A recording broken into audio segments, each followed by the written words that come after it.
जय श्री कृष्णा। राधे राधे दोस्तों आज मैं आप लोगों को लड्डू गोपाल की एक ऐसे भावुक कर देने वाली बिल्कुल सत्य लीला कथा सुनाऊंगी जिसे सुनकर आपकी आंखें नम हो जाएंगी। लड्डू गोपाल और वृद्ध मैया के बीच की इस अद्भुत लीला कथा को श्रवण कर आपका मन करुणा से भर जाएगा, हृदय भाव विभोर हो उठेगा। भक्त भगवान के बीच के इस अद्भुत प्रेम रस को श्रवण कर आपकी आंखें रो देगी। दोस्तों, आप सभी भक्तों से मेरा विनम्र निवेदन है कि कृपया आज की इस लीला कथा को पूरा अंत तक अवश्य श्रवण कीजिएगा। आशा करती हूँ प्रत्येक दिन की भांति आज की यह लीला कथा भी आप सभी भक्तों को बहुत अच्छी लगेगी, आपके हृदय को स्पर्श करेगी। दोस्तों, आज की यह लीला कथा वर्षों पुरानी है। एक गांव में वृद्ध मैया और बूढ़े बाबा वास करते थे। उनके कोई संतान नहीं थी। वृद्ध मैया और बाबा ने लड्डू गोपाल को अपना संतान माना था। बड़े ही श्रद्धा भाव से बाल गोपाल की सेवा करते थे। शादी के 9 वर्ष बीत जाने के बाद भी जब वृद्ध मैया को संतान की प्राप्ति नहीं हुई, तब मैया बाबा वृंदावन से लड्डू गोपाल के शिव विग्रह को लेकर आए और उनकी सेवा करने लगे। बूढ़ी मैया बाबा लड्डू गोपाल की हर छोटी सी छोटी जरूरत का ध्यान रखते थे। अपने सामर्थ्य से बढ़कर लड्डू गोपाल के सुख सुविधाओं का बंदोबस्त करते थे। मैया बाबा के पास कोई भी धन संपत्ति नहीं था। मैया बाबा बहुत ही सीधे और सरल स्वभाव के थे। मैया बाबा इतने सीधे और सरल स्वभाव के थे कि वो सभी से प्रेम करते थे, सभी पर आसानी से विश्वास कर लेते थे और इसी कारण बाबा का जो पैतृक घर था उसे भी उनके खुद के भाई ने ही हड़प लिया। दोनों पति पत्नी लड्डू गोपाल के साथ बेघर हो गए। तब उनके गांव के ही एक भले मानस ने घर बनाकर रहने के लिए उन्हें जमीन का थोड़ा टुकड़ा दिया, जिसमें मैया बाबा ने कुटिया बनाई और वहीं अपने लड्डू गोपाल के साथ वास करने लगे। इतनी उम्र होने के बाद भी वृद्ध हो जाने के बावजूद बाबा को जो काम मिलता था वो कर लेते थे, जिससे कि वो अपना और अपनी वृद्ध पत्नी का पेट पाल सके और अपने बाल गोपाल की सेवा कर सके। कुछ वर्षों के बाद वृद्धावस्था के कारण बाबा अब बीमार पड़ गए और उनकी मृत्यु हो गई। बाबा के जाने के बाद मैया बिल्कुल अकेली हो गई। लड्डू गोपाल के अलावा मैया का अब इस जगत संसार में कोई नहीं था। परंतु वो कहते हैं ना, जब बुरा समय आता है तो अपनी परछाई भी साथ छोड़ देती है। मैया के साथ भी बिल्कुल ऐसा ही हुआ था। जिनके जमीन पर कुटिया बनाकर वो रहा करते थे वो तो भले मानस थे, पर उनके बेटे को ऐसा लगा कि अब तो बाबा चले गए हैं, कल को अगर मैया को कुछ भी हो जाए तो उनकी जिम्मेदारी कौन लेगा। इसलिए अब वो मैया को परेशान करने लगे। कहने लगे कि जल्द से जल्द हमारा जगह खाली कर दो, सामान लेकर कहीं और चले जाओ, नहीं तो सामान के साथ तुम्हें भी यहाँ से बाहर कर दूंगा और कुटिया भी तोड़ दूंगा। मैया लाचार हो गई। वृद्धावस्था में वो अब कहाँ जाए, कौन उन्हें सहारा देगा। बाबा स्वाभिमानी थे, मेहनत मजदूरी करके जीवन व्यतीत करते थे। मैया भी उतनी ही स्वाभिमानी थी। उन्होंने कभी किसी के आगे हाथ नहीं फैलाया, भले ही उनके पास खाने को अनाज का दाना न रहा हो, परंतु कभी भी मैया ने किसी से कोई सहायता नहीं ली। अब जब छत भी उनके सर से छिनने वाला था तो मैया ने यह निश्चय किया कि अब मैं अपने लड्डू गोपाल के साथ यहाँ नहीं रहूंगी, किसी दूसरे गांव में चली जाऊंगी, वही मेहनत मजदूरी करके अपने लल्ला की सेवा करूंगी। यह सोचकर मैया गांव छोड़कर अपने लड्डू गोपाल के साथ चली गई। दूसरे गांव में जाकर मैया ने अपना ठिकाना बनाया। मैया तिलक लगाए रहती थी, हाथ में लड्डू गोपाल, कंधे में झोली। दूसरे गांव में मैया का सभी आदर सत्कार करने लगे। मैया की आप बीती सुनने के बाद और मैया के सरल स्वभाव के कारण सभी मैया से प्रेम करने लगे। मैया पर सभी को दया आई। गाँव में उन्हें कुटिया बनाने की इजाजत दी गई। अब मैया दूसरे गांव में कुटिया बनाकर रहने लगी। मैया के जीवन में इतनी मुसीबतें आई, इतनी तकलीफें आई, फिर भी उन्होंने लड्डू गोपाल की सेवा नहीं छोड़ी। मैया ने हमेशा अपने कान्हा को अपने पास रखा। मैया रोती थी, तड़पती थी, पर उनकी व्यथा समझने वाला कोई नहीं था। परंतु दोस्तों, मैया का भाव देखिए, मैया कभी भी अपने कान्हा को अपने दुख व्यथा नहीं बताती थी। मैया का यह भाव था कि मेरा बच्चा, मेरा लड्डू गोपाल अभी बहुत छोटा है, अपने बच्चे को मैं कुछ कैसे बता सकती हूँ। मेरा छोटा सा बच्चा परेशान हो जाएगा। मेरे लड्डू गोपाल को जब मेरी परेशानी के बारे में मैं बताऊंगी तो वो घबरा जाएगा। नहीं, मैं अपने छोटे से लड्डू गोपाल को तकलीफ नहीं दे सकती, मैं इसे कुछ भी नहीं बता सकती। यह सोचकर मैया अकेले में रोती थी, परंतु अपने कान्हा के सामने हमेशा मुस्कुराती थी। मुस्कुराकर अपने लड्डू गोपाल से लाड लड़ाती थी, अपने कान्हा से खूब प्रेम करती थी। अब जब दूसरे गांव में मैया वास करने लगी, मैया ने सोचा कि अब मुझे कुछ न कुछ काम तो करना ही पड़ेगा, नहीं तो मैं अपने बच्चे को क्या खिलाऊंगी, अपने लल्ला की सेवा कैसे करूंगी, मैं खुद क्या खाऊंगी। वैसे गांव के लोग तो बहुत अच्छे थे, मैया से कहते भी थे कि मैया तुम्हें काम करने की कोई जरूरत नहीं है, तुम जब चाहो हम में से किसी के घर आकर भोजन कर सकती हो। पर जैसा कि मैंने बताया, मैया बहुत स्वाभिमानी थी। मैया हमेशा कहा करती थी कि नहीं नहीं, अभी मैं चल फिर सकती हूँ, अभी मुझ में सामर्थ्य है, तो मैं ऐसे तुम लोगों से कुछ भी नहीं ले सकती। तुम लोगों ने मुझे रहने के लिए छत दिया है, यही बहुत है। अब मैं तुम लोगों से तभी कुछ लूंगी जब तुम लोग मुझे कुछ काम करने को दोगे। ऐसे ही मैया काम करके अपना जीवन व्यतीत करने लगी। किसी के मन में मैया को कुछ देने की इच्छा भी हो तो मैया उसे कभी स्वीकार नहीं करती थी। यह मैया का सिद्धांत था कि जब तक मैं काम कर सकती हूँ, जब तक मेरे हाथ पाँव चल रहे हैं, मैं कभी किसी से मदद नहीं लूंगी। जब मैं चल फिर नहीं पाऊंगी, असमर्थ हो जाऊंगी, तब मुझे बाल गोपाल की सेवा के लिए दूसरों से मदद मांगनी ही पड़ेगी। ऐसे ही समय बीतने लगा। मैया दिन भर दूसरों के घर काम करती और उसके बदले जो भी मिलता उसी से भोजन बनाकर लड्डू गोपाल को भोग लगाती थी और खुद भी खाती थी। मैया के मन में बहुत तकलीफ था, मैया के अंदर बहुत दुख था, क्योंकि जिस गांव में वो ब्याह कर आई थी, जहां उन्होंने अपने पति के साथ इतने वर्ष गुजारे थे, उस गांव से उन्हें निकाल दिया गया था। वो बेघर हो गई थी। वृद्धावस्था में उन्हें दूसरे गांव में अपना ठिकाना बनाना पड़ा। बाबा की यादें उस गांव से, उस घर से जुड़ी हुई थी, जिसे मैया भूल नहीं पाई थी, जहां उन्होंने लड्डू गोपाल की सेवा ली थी, जहां वर्षों से वो अपने बाल गोपाल की सेवा करते आई थी। उस जगह से उन्हें भगा दिया गया। मैया भला कैसे भूल पाती। अंदर ही अंदर मैया घुटते रहती थी। दिन भर काम करती, बाल गोपाल की सेवा करती, अपने लड्डू गोपाल को भजन सुनाती, कीर्तन सुनाती, नाम जाप करती, अपने लल्ला से खूब प्रेम करती, परंतु वो अपने मन की व्यथा अपने लल्ला को, अपने कान्हा को कभी नहीं बताती। वो सोचती कि मेरा छोटा सा बच्चा परेशान हो जाएगा, मेरा लल्ला डर जाएगा, अपने मैया को दुख देखकर रोने लगेगा। नहीं नहीं, मैं अपने लल्ला को कुछ नहीं बताऊंगी, कभी भी नहीं बताऊंगी। यह भाव उस वृद्ध मैया के थे। दोस्तों, ऐसा भाव हम में से कितने भक्तों का है। मैया के इस भाव को, ऐसे भक्त के चरणों में मेरा प्रणाम है। ज्येष्ठ का महीना था, भीषण गर्मी पड़ रही थी, आम का मौसम था। अब मैया को पता था कि उनके लल्ला को आम बहुत पसंद है। आम पाकर उनके लल्ला बहुत प्रसन्न हो जाते हैं।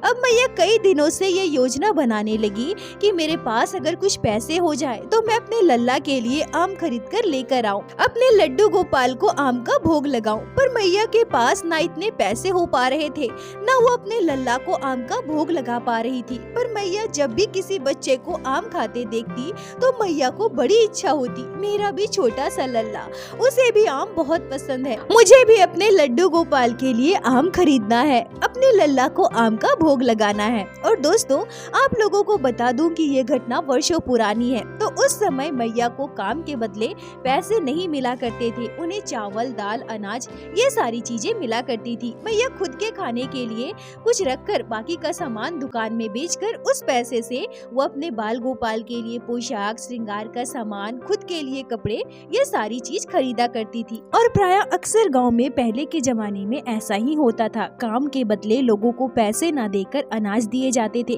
परंतु मैया के पास अभी इतने अनाज भी नहीं थे जिसे बेचकर वो अपने लल्ला के लिए आम ला सके। पर मैया करे भी तो क्या करे, मैया को तो अपने लड्डू गोपाल को आम खिलाना ही था, आम का भोग लगाना ही था। तो मैया ने उसी अनाज में से कुछ अनाज बेच दिया और उसके बदले जो पैसे मिले उससे मात्र एक ही आम मिल पाया। मैया खुशी खुशी उस एक आम को लेकर घर आई और बड़े ही प्यार से अपने लल्ला को गोद में बिठाया और कान्हा को आम का भोग लगाने लगी। परंतु दोस्तों, मैया को भी आम बहुत प्रिय था, पर मैया के दांत नहीं थे। मैया आम को अच्छे से दांत से चबाकर, काट कर नहीं खा पाती थी, तो मैया अधिकतर आम रस और पूरी खाना पसंद करती थी। पर मैया के पास तो एक ही आम था और एक आम से मैया आम रस बनाकर खुद खाए या अपने लड्डू गोपाल को भोग लगाए, यह संभव नहीं हो पाता। और एक आम से आम रस भी ज्यादा नहीं बन पाता, तो मैया ने पूरा का पूरा आम लड्डू गोपाल को भोग लगा दिया था। पर दोस्तों, भले ही मैया अपने लड्डू गोपाल को छोटा शिशु मानकर जाकर अपने मन की व्यथा नहीं बताती थी, पर हमारे बाल गोपाल को तो सब पता था नंद के लाल से भला क्या छिपा है। मैया को आमरस पूरी कितना पसंद है यह तो लल्ला को पता था। इतनी श्रद्धा भाव से बाल गोपाल की मैया सेवा करती थी, निस्वार्थ भाव से लड्डू गोपाल से प्रेम करती थी और लड्डू गोपाल के अलावा इस जगत संसार में मैया का कोई नहीं था। मैया ने अपना सर्वस्व अपने कान्हा पर निछावर कर दिया था, तो कान्हा भी उसी भाव से मैया के साथ व्यवहार करते थे। लड्डू गोपाल ने हमेशा मैया को माँ होने की अनुभूति करवाई। जितना प्रेम मैया अपने लड्डू गोपाल से करती थी, उतना ही प्रेम लड्डू गोपाल भी अपने मैया से करते थे। अब उसी रात मैया के साथ एक आश्चर्यजनक घटना घटी। मैया सपने में अपने छोटे से कान्हा के दर्शन पाती है। मैया यह सपना देखती है कि उनके लड्डू गोपाल उनसे आमरस पूरी खाने की मांग कर रहे हैं। कह रहे हैं, मैया ओ मैया, तूने मुझे आम तो खिला दिया, पर तुझे भी तो आमरस पूरी बहुत पसंद है ना मैया, तो आज तू आमरस पूरी बना, मुझे भी खिला और मैया तू भी खाना। और ऐसा कहकर लड्डू गोपाल मैया से खूब जिद करने लगे। मैया को सपने में भी इस बात का ज्ञान था कि उनके पास पैसे नहीं है, उनके पास इतने पैसे नहीं है कि वो आम ला सके, तो वो आमरस पूरी कैसे बनाएगी। पर जैसे कि मैया का भाव था, वो अपने लल्ला को अपना दुख व्यथा नहीं बताती थी, तो मैया ने सपने में भी अपने लल्ला से यही कहा, नाना लल्ला, तेरी मैया को आमरस पूरी खाना नहीं पसंद है। अब तो तेरी मैया वृद्ध हो चुकी है ना, अब तेरी मैया आमरस पूरी नहीं खाती है। अरे तेरी मैया को हजम कैसे होगा, बूढ़ी हो चुकी है तेरी मैया, तुझे जो पसंद है तेरी मैया वही खाएगी। पर लड्डू गोपाल बार बार अपनी मैया से आमरस पूरी बनाने की जिद करने लगे। प्रातः काल सुबह का 4 बजे मैया का सपना टूट जाता है। मैया उठकर बैठ जाती है, मन ही मन सोचती है, यह तो लल्ला का भाव है। लल्ला को पता है कि उसकी मैया को आमरस पूरी कितनी पसंद है, इसलिए वो अपनी मैया के लिए खुद खाने की मांग कर रहे थे, जिससे कि मैं आमरस पूरी बनाऊं और उन्हें भी भोग लगाऊं और मैं भी खा सकूं। मैया मुस्कुराकर कहती है, लल्ला तू बड़ा होशियार है रे, बड़ा चालाक है, मैं तेरी चालाकियों को समझ गई हूँ। और इसी भाव से मैया प्रसन्न हो गई थी। तभी अगले ही पल मैया के मन में यह बात आती है। मैया मन ही मन सोचती है कि मेरे पास तो पैसे भी नहीं है, मैं आमरस पूरी कैसे बनाऊंगी। मैया उदास हो जाती है, पर अपने लाला से कुछ भी नहीं कहती। तभी अगली रात फिर से लड्डू गोपाल मैया के सपने में आते हैं और आज मैया कान्हा को रोते हुए अपने सपने में दर्शन करती है। मैया सपने में देखती है कि लड्डू गोपाल की आंखों से आंसू निकल रहे हैं। लड्डू गोपाल आंख मलते हुए मैया के पास आकर कहते हैं, मैया ओ मैया, हम कितने गरीब है ना मैया, तो मुझे आमरस पूरी भी नहीं खिला सकती मैया। मैया देख ना मैया देख, तेरे लल्ला को आमरस पूरी कितनी पसंद है, तेरे लल्ला को कितनी इच्छा हो रही है आमरस पूरी खाने की, पर तू मेरे लिए आमरस पूरी नहीं बनाती मैया। मैया हम बहुत गरीब है ना मैया, हम आमरस पूरी नहीं खा सकते। यह कहकर लल्ला जोर जोर से रोने लगे। मैया सपने में ही अपने लल्ला की चालाकी को समझ जाती है और एक माँ की तरह अपने लल्ला को डांट लगाते हुए कहती है, मुझे सब पता है रे लल्ला, तू ऐसा क्यों कह रहा है। अपनी माँ से चालाकी करेगा, अपनी माँ से शरारत करेगा। तुझे तो आमरस पूरी नहीं पसंद है, तुझे तो आम पसंद है जो तुझे मैंने खिला दिया है, और तू बस मेरे लिए बोल रहा है ना लल्ला। मुझे सब पता है, तेरी मैया को आमरस पूरी पसंद है, इसलिए तू इतनी चालाकी कर रहा है। नहीं नहीं, तेरी मैया आमरस पूरी नहीं खाएगी। अरे लल्ला, अब मेरी इच्छा ही नहीं होती यह सब कुछ खाने की, मैं वृद्ध हो गई हूँ, मेरा पेट खराब हो जाएगा, तो समझता क्यों नहीं। अब जाकर चुपचाप सो जा, मैया को परेशान मत कर। यह कहकर मैया अपने लल्ला को डांट देती है। प्रातः काल सुबह के 4 बज रहे थे। मैया की आंखें खुल जाती है। मैया की आंखों में अश्रुधारा थे, हृदय प्रफुल्लित हो गया। उनका लल्ला उनके लिए कितना सोचता है, लल्ला अपनी मैया से कितना प्रेम करता है, जो आज रोते हुए अपनी मैया की इच्छा को पूर्ण करने के लिए इतनी जिद कर रहा था। मैया से बार बार आमरस पूरी बनाने की जिद कर रहा था। लल्ला मैया को आमरस पूरी खिलाने की बात कर रहा था। दोस्तों मैया के भाव देखे, मैया को लग रहा था कि उनके लड्डू गोपाल कितने भोले हैं। बूढ़ी मैया को आमरस पूरी खिलानी है, इसलिए लल्ला जिद कर रहे हैं। लल्ला को यह पता ही नहीं है कि उनकी मैया के पास पैसे नहीं है, वो कहाँ से आमरस पूरी बनाएगी। आंखों में आंसू लिए मैया लड्डू गोपाल से खूब लाड लड़ाती है। अब इधर हमारे लड्डू गोपाल भी परेशान हो गए। जैसे भक्त अपने लड्डू गोपाल की पसंद नापसंद का ध्यान रखते हैं, वैसे हमारे लड्डू गोपाल भी तो भक्त की पसंद नापसंद का ध्यान रखते हैं ना। पर लल्ला ये समझ गए थे कि मैया बहुत भोली है, वो कभी भी अपने लिए नहीं सोचती, वो कभी भी अपने लिए आमरस पूरी का बंदोबस्त नहीं करेगी। उनके पास जब भी थोड़े पैसे होते हैं वो अपने लल्ला के बारे में ही सोचती है।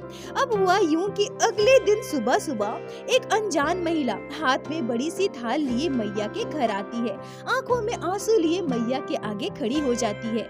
मैया घबराकर उससे पूछती है कि तुम कौन हो, तुम यहाँ क्या कर रही हो और तुम रो क्यों रही हो, सब ठीक है ना, और यह तुम्हारे हाथ में क्या है। तब वो महिला रोते हुए मैया से कहती है, अरे मैया मैं कौन हूँ तो वो छोड़ दे, पर तू यह सुन, कल रात मेरे सपने में तेरे लल्ला आया था और तेरे लड्डू गोपाल के साक्षात दर्शन मैंने अपने सपने में किए हैं। और मैया तेरा लल्ला सपने में मुझे खूब जिद करने लगा था, कहने लगा कि मुझे आमरस पूरी खानी है, मुझे आमरस पूरी खानी है, तो मेरे लिए आमरस पूरी बना दे और मेरे मैया को देकर आओ। और सुनो, मुझे 2-4 पूरियां नहीं, थाल भरकर पूरी चाहिए और बड़े कटोरी में आमरस चाहिए। यह कहकर लड्डू गोपाल मुझसे खूब जिद करने लगा। देख मैया, मैं सुबह सुबह उठकर तेरी लल्ला के लिए आमरस पूरी बनाई हूँ। मुझे पता है कि तू कभी किसी का दिया हुआ कुछ भी स्वीकार नहीं करती, पर आज तो तेरे लल्ला ने खुद मुझसे आमरस पूरी की मांग की है। मैया, क्या तू अपने लड्डू गोपाल को भोग लगाने के लिए भी मेरे हाथ से बने हुए आमरस पूरी को स्वीकार नहीं करेगी? मैया, क्या मैं इस लायक भी नहीं हूँ? तो मेरे हाथ का बना हुआ ये भोग स्वीकार कर ले मैया, स्वीकार कर ले। अब उस अनजान महिला की बातें सुनकर मैया भावुक हो उठी। मैया की आंखों में अश्रुधारा बहने लगी। बूढ़ी मैया के प्रति लड्डू गोपाल के प्रेम को महसूस कर मैया गदगद हो गई। मैया की आंखों से झरझर आंसू बह रहे हैं। मैया के नेत्र अपने आप बंद हो गए और जैसे ही मैया अपने आंखें खोलती है, देखती है कि वो महिला वहाँ है ही नहीं। मैया दौड़ते हुए बाहर जाती है, इधर उधर चारों ओर उस महिला को ढूंढती है, पर वो महिला कहीं थी ही नहीं, वो दिखी ही नहीं। मैया ने आज से पहले उस महिला को कभी नहीं देखा था। मैया उस महिला को पहचानती भी नहीं थी। वो महिला कौन थी, कहाँ से आई थी और वो आमरस पूरी रखकर कहाँ चली गई, वो भी मैया से बिना कुछ कहे। मैया कुछ भी समझ नहीं पा रही थी, पर मैया यह समझ चुकी थी कि यह सब मेरे लल्ला की लीला है, मेरे लड्डू गोपाल का चमत्कार है। बाल गोपाल का मैया के प्रति प्रेम और अद्भुत लीला को महसूस कर मैया भावुक हो उठी। मैया भाव विभोर हो उठी, नाचते गाते लल्ला के पास गई और अपने लल्ला से खूब लाड लड़ाया, खूब प्रेम किया और खुशी खुशी मैया ने लड्डू गोपाल को आमरस पूरी का भोग लगाया और अपने नेत्रों में आंसू लिए, आंखों से झरझर आंसू बहते हुए मैया ने उस आमरस पूरी को प्रसाद के रूप में खुद ग्रहण किया। दोस्तों, हमारे लड्डू गोपाल अपने भक्तों से कितना प्रेम करते हैं। कभी तो भगवान बनकर चमत्कार करते हैं, कभी छोटे शिशु की तरह लीलाएं करते हैं। मैया लड्डू गोपाल को छोटा बच्चा मानती थी, शिशु मानकर कभी भी अपनी व्यथा नहीं बताती थी। तो अब भी लल्ला ने मैया के उसी भाव का मान रखा। साक्षात रूप से कभी कोई चमत्कार नहीं किया, पर हमेशा मैया से प्रेम जताते रहे। मैया के जीवन में दुख आई, तकलीफें आई, पर जैसे मैया का भाव था, लड्डू गोपाल को छोटा बच्चा मानती थी, शिशु मानती थी, अपने मन की व्यथा कभी नहीं बताती थी, वैसे ही लड्डू गोपाल भी शिशु के समान हमेशा अपनी मैया के साथ रहे, मैया से प्रेम किया, वो भी बिना आभास दिलाए, बिना चमत्कार किए पग पग मैया के साथ रहे, कभी भी अपने मैया का साथ नहीं छोड़ा। ऐसे भक्त की भक्ति को मेरा कोटि कोटि प्रणाम। ऐसे भक्त और भगवान के बीच के रिश्ते को मेरा नमन है। वृद्ध मैया और लड्डू गोपाल के बीच के इस अद्भुत प्रेम रस को श्रवण कर आंखें नम हो जाती है, मन भाव विभोर उठता है। दोस्तों, आप सभी भक्तों का इस भाव, इस अद्भुत लीला कथा पर क्या विचार है? आप अपनी राय कमेंट में जरूर बताएं। मुझे आप सभी के कमेंट का इंतजार रहता है। और प्रत्येक दिन की भांति लीला कथा के अंत में मैं आप सभी भक्तों से हाथ हाथ जोड़कर प्रार्थना करूंगी। ठाकुर जी की भक्ति कीजिए, लड्डू गोपाल की सेवा कीजिए, नाम जाप कीजिए और एक बार मेरे साथ प्रेम से कहिए, बोलो बाके बिहारी लाल की जय, लड्डू गोपाल की जय, जय जय श्री राधे। दोस्तों, यदि आप लोगों को आज की यह लीला कथा अच्छी लगी हो, आपके हृदय को स्पर्श की हो, तो कृपया वीडियो को लाइक करके अपने दोस्तों के साथ शेयर अवश्य करें, जिससे बाकी भक्त भी लड्डू गोपाल की इस अद्भुत लीला कथा को श्रवण कर सके। और हमारे चैनल को सब्सक्राइब करें, जिससे प्रतिदिन आप लोग हमारे चैनल पे श्री बाके बिहारी श्री लड्डू गोपाल की लीला कथा सुन सके। दोस्तों, यदि आपके जीवन में घटी हो कोई भी चमत्कारी घटना या लड्डू गोपाल ने कभी भी की हो कोई भी लीला जिसे आप हम सभी के साथ शेयर करना चाहते हैं, तो कृपया हमें इंस्टाग्राम पे मैसेज करें। हम आपसे कांटेक्ट करेंगे और आपकी उस लीला कथा को हमारे चैनल पे बाकी सारे भक्तों के साथ शेयर अवश्य करेंगे। लड्डू गोपाल की कृपा आप पर और आपके पूरे परिवार पर बनी रहे। राधे राधे दोस्तों।